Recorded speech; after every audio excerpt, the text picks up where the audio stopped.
British ministers insist they're not complicit if other countries torture British residents abroad. And still settling the leadership issue. 6 days into its Congress, Fatah members are still voting on key posts within the party.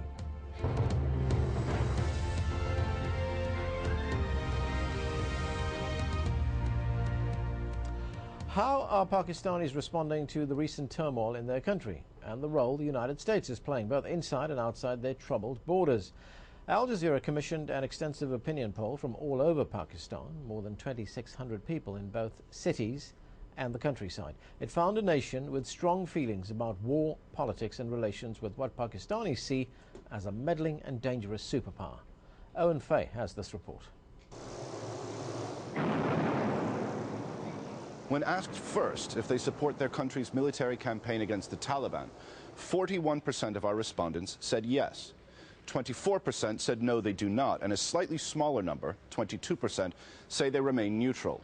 But those numbers shift quite significantly when people were given the option of choosing between military action or government-sponsored dialogue.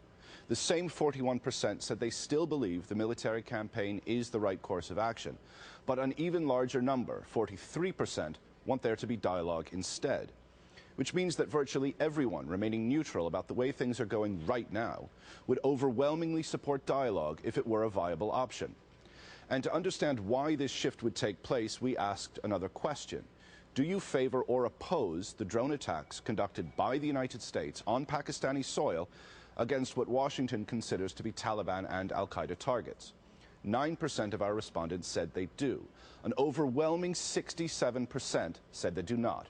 So across the political spectrum, among men and women and people of all economic backgrounds, nearly 7 out of every 10 Pakistanis oppose the U.S. military campaign. And that explains the earlier shift. The country might be fairly evenly split on how to deal with the Taliban, but where they agree is in the belief that it is a question for Pakistan to decide, not the United States.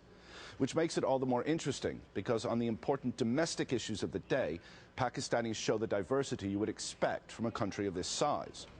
When asked who should lead Pakistan, opinions vary significantly.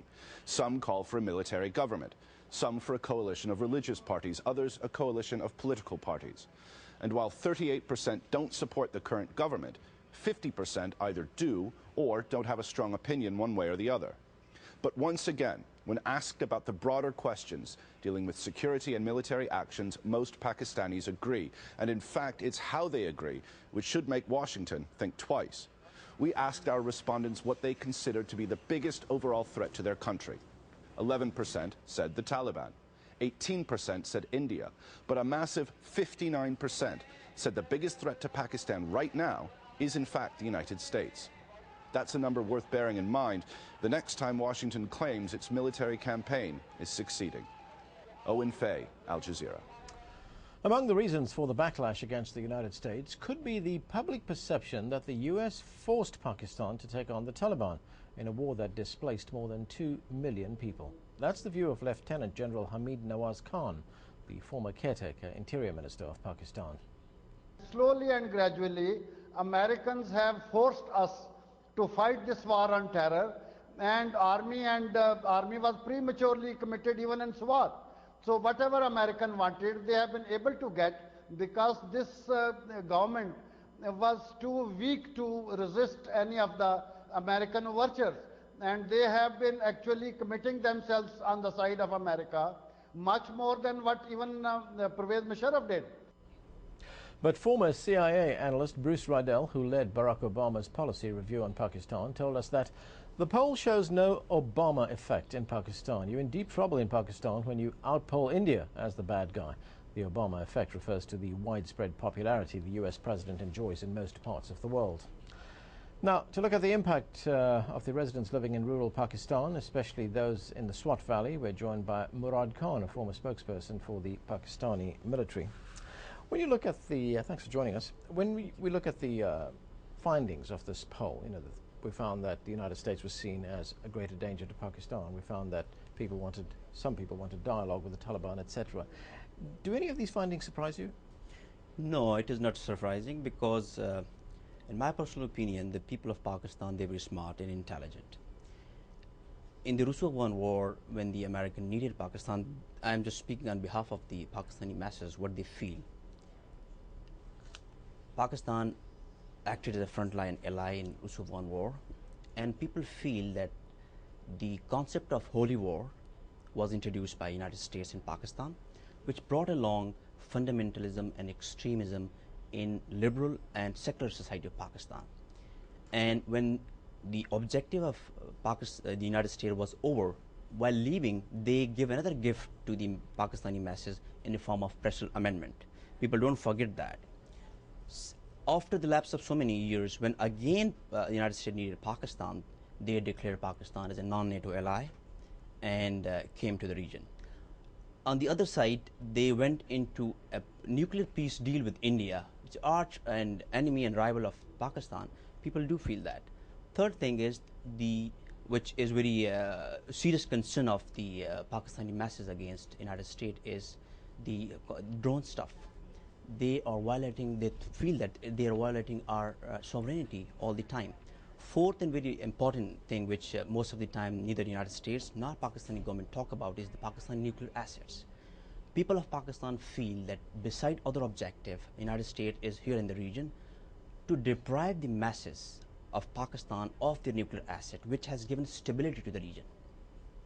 Let me pick up on one of those points that you mentioned, the drone attacks. And we saw in the survey that almost 7 in 10 Pakistanis do not like the drone attacks. So in that respect, there would appear to be a deep disconnect between what the United States is doing and the response from the Pakistani people.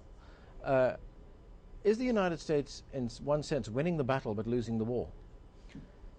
I would not agree. They're not neither winning the battle nor losing the war. They're losing the war also, and they're losing the battle also, because I have mentioned many times on your forum that without public support across different lines, may it be Pakistan, may it be Afghanistan, thinking of winning war against the Taliban without public support would be living in fool's paradise. Now, by mere killing few leadership of Taliban or few Taliban, what are you earning? What is the output? On the other side, you are losing thousands and thousands of innocent masses who would like to join hands to combat menace of terrorism in the region. But by continuing this policy of drones attack, and I would call the contradictory strategy of United States, maybe military strategy, maybe political strategy toward the region, which has created problem. And these contradictory strategies are providing grounds for recruitment for these Taliban. The administration itself is aware of these findings, and they've pointed out that, look, we know that these findings have come up, and we're not surprised by them. There's a lot of work that needs to be done in Pakistan. You've worked, in many places in Pakistan. What would you recommend they do? There's a lot of challenges the United States is facing, and they would face in the near future if they want to win this war. They have to change their policy and strategy toward the region right from the outset, because people of Pakistan were expecting that with the new administration there would be a change of policy. But sorry to say, as per my analysis, that it is just continuation of their old policy. Strategic communication. They should reach out to the masses and get the message out. That message of the United States as a coalition partner with Pakistan is not getting out to the masses. Now the problem is Pakistan is ruled by a very weak political party. Mr. Zardari, who is the president of Pakistan, he doesn't have that much political strength and foresightedness to lead the country in a time when the country is faced with one of the most important problems. Now, in this particular case, the problem of United States has increased. They should reach out to the masses.